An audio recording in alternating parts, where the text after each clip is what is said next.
ये 6 वस्तुएं हैं जिनसे प्रभु श्री कृष्ण अति प्रसन्न होते हैं। ये सभी वस्तुएं इन्हें बचपन से ही प्यारी हैं। इसी धारणा से आज भी भक्त इन्हें ये वस्तुएं प्रदान करते हैं। दोस्तों, भगवान कृष्ण की मूर्ति लगभग सभी के घरों में होती है, लेकिन बहुत ही कम लोग जानते होंगे कि कृष्ण मूर्ति के साथ और भी कुछ चीजें रखना बहुत ही जरूरी होता है।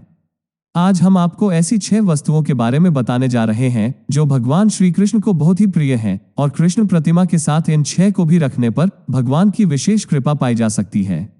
खासकर जन्माष्टमी के दिन श्री कृष्ण का आशीर्वाद प्राप्त करने और घर पर सुख समृद्धि बनाए रखने के लिए श्री कृष्ण से जुड़ी 6 चीजें घर पर जरूर लानी चाहिए। जन्माष्टमी के दिन इन चीजों को घर लाने से बरकत बनी रहती है। जन्माष्टमी का त्योहार हर साल भाद्रपद माह के कृष्ण पक्ष की अष्टमी तिथि को मनाया जाता है। इस साल जन्माष्टमी का त्योहार गुरुवार 18 अगस्त 2022 को मनाया जाने वाला है। धार्मिक मान्यता के अनुसार इसी दिन रोहिणी नक्षत्र में श्री कृष्ण का जन्म हुआ था, इसलिए इसे कृष्ण जन्माष्टमी कहा जाता है। जन्माष्टमी के दिन श्री कृष्ण के बाल स्वरूप की पूजा की जाती है और व्रत रखा जाता है। जन्माष्टमी का त्योहार उत्सव के रूप में भी मनाया जाता है। इस दिन मंदिरों में बड़े पैमाने पर पूजा का आयोजन किया जाता है और रात्रि जागरण भी होते हैं। जन्माष्टमी के दिन भगवान श्री कृष्ण की पूजा में उन्हें उनकी प्रिय वस्तुएं अर्पित की जाती है। मान्यता है कि ऐसा करने से श्री कृष्ण की कृपा प्राप्त होती है। तो दोस्तों, आइए जानते हैं कि भगवान श्री कृष्ण को कौन सी 6 वस्तुएं बेहद प्रिय हैं जिनका अक्सर पूजा में इस्तेमाल किया जाता है। दोस्तों, आगे बढ़ने से पहले आपसे एक रिक्वेस्ट करते हैं। अगर आप इस चैनल पर नए हैं तो इसे सब्सक्राइब जरूर करें। साथ ही वीडियो को एक लाइक जरूर करें और रोजाना इसी प्रकार के वीडियो को देखने के लिए बेल आइकॉन दबाना न भूलें। दोस्तों, नंबर 1, बांसुरी। भगवान श्री कृष्ण का अवतरण जब वृंदावन की नगरी में हुआ तो वे बाल सखाओं, गाय, गोपियों व प्रकृति में लीन रहा करते थे। वे इन सभी का आनंद उठाते थे एवं प्रकृति व बाल शाखाओं को, बालाओं को सदैव खुशियां देते थे।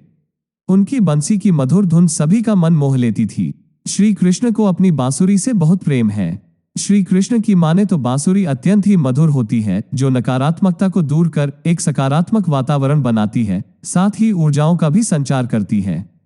बांसुरी सम्मोहन, खुशी, आकर्षण आदि का प्रतीक मानी जाती है और सदैव प्रेम व शांति का ही संदेश लोगों तक देती है।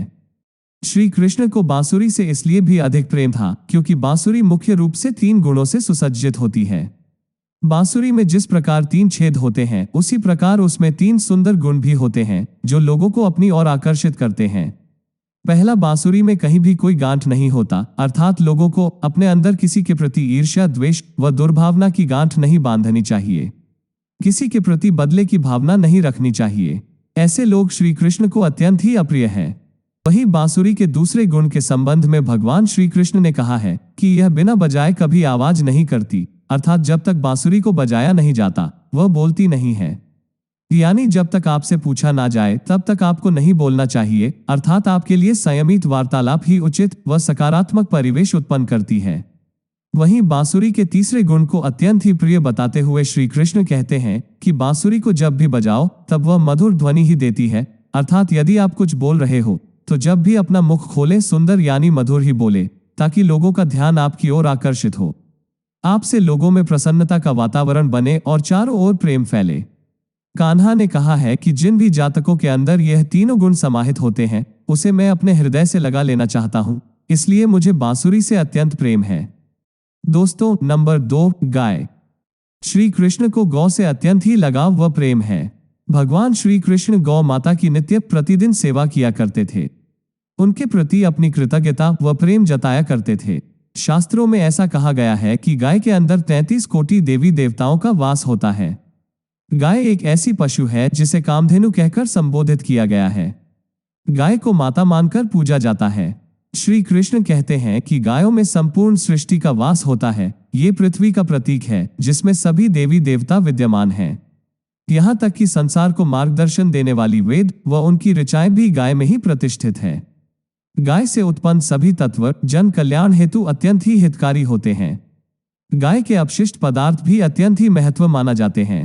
दूध, दही, घी, गोबर, गोमूत्र आदि इन सभी तथ्यों को मनुष्य तो क्या देवता भी संग्रहित कर उपयोग करते हैं।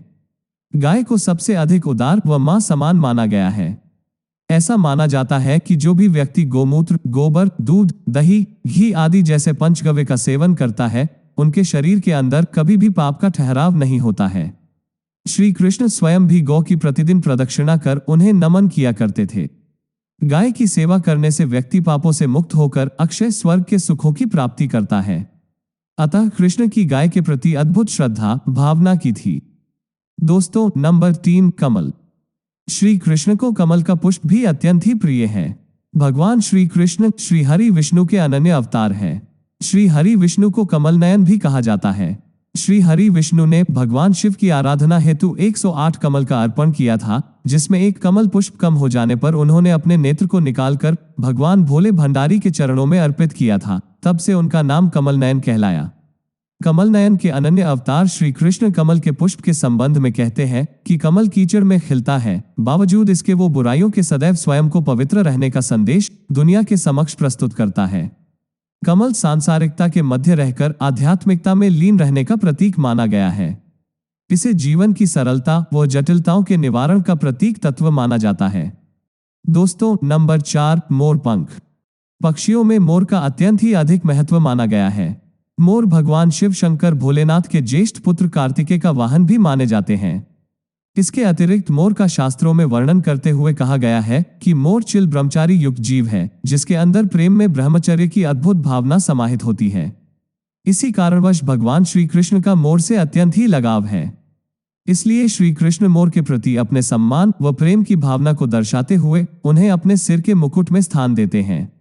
ऐसा माना जाता है मोर मुकुट का गहरा रंग व्यक्ति के जीवन के दुख व परेशानियों का निदान करता है, तो वही हल्का रंग व्यक्ति के जीवन में सुख, समृद्धि व शांति का परिमार्जन करता है। ज्योतिष शास्त्र में भी मोर पंख के संबंध में वर्णन करते हुए कहा गया है कि नवग्रहों की शांति हेतु मोर पंख अत्यंत उपयुक्त है। मोर पंख घर में रखने से सकारात्मक ऊर्जा का संचार होता है, साथ ही ग्रह दोषों का भी निवारण होता है। मोर पंख में सभी देवी देवताओं का वास माना गया है। दोस्तों, नंबर 5, माखन मिश्री। कान्हा माखन चोर कहे जाते हैं। उनके माखन चोरी की कथाएं चारों ओर लोक प्रचलित हैं। श्री कृष्ण को माखन मिश्री से अत्यंत ही प्रेम है। माखन मिश्री के संबंध में कहा जाता है कि जब माखन में मिश्री को मिलाया जाता है तो वह माखन के कण कण में घुलकर अपनी मिठास छोड़ता है एवं माखन को भी मधुर कर देता है। मिश्री व माखन का सम्मिश्रण व्यक्ति को अपने जीवन में व्यवहार व प्रेम के सम्मिश्रण से और खुशहाली बांटने का संदेश देता है। यह लोगों के जीवन में प्रेम घोलने का प्रतीक माना जाता है, जो गौ माता के प्रसाद के रूप में कान्हा को बहुत ही प्रिय है। दोस्तों, नंबर 6, वैजंती माला। वैजंती माला न सिर्फ भगवान श्री कृष्ण अपितु श्री हरि विष्णु एवं माता लक्ष्मी को भी अत्यंत ही प्रिय है। भगवान श्री कृष्ण का स्वरूप अत्यंत ही मनमोहक व दिव्य है। श्री कृष्ण को वैजंती माला अत्यंत ही प्रिय है। वे प्रायः अपने गले में वैजंती माला को धारण करते थे।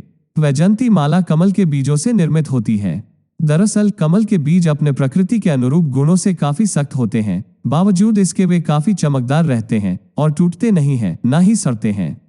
इसका तात्पर्य यह है कि आपके जीवन में अनेकानेक प्रकार की कठिनाइयां, बाधाएं आएंगी, किंतु आपको हमेशा सशक्त रहने की आवश्यकता है एवं अपने आत्मा की चमक खुशी के स्वरूप में चेहरे पर हमेशा बरकरार रखनी चाहिए।